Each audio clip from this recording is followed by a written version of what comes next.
Bagaimana dengan orang Kristen? Apakah kita melihat ada pertarungan rohani?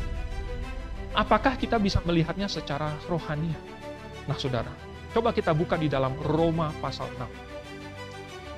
Di dalam Roma pasal yang ke-6, saya akan bacakan ayat yang ke-12, mulai dari ayat 12.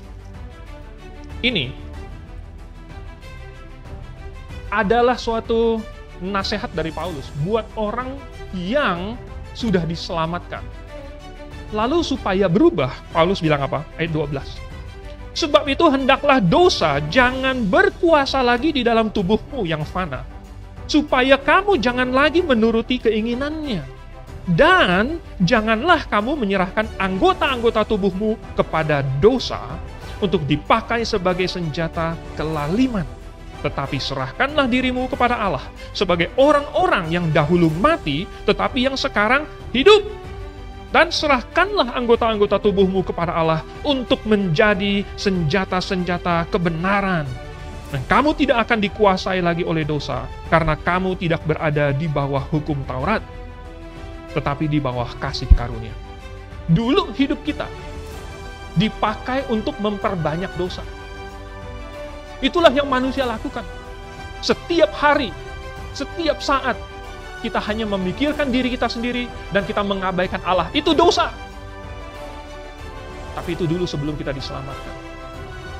Hidup kita, anggota-anggota tubuh kita dipakai untuk melakukan kejahatan.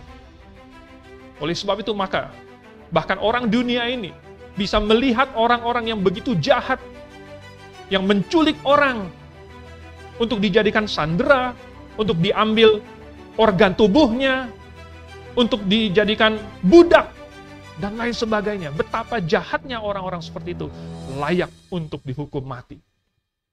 Itu adalah dulu sebelum diselamatkan.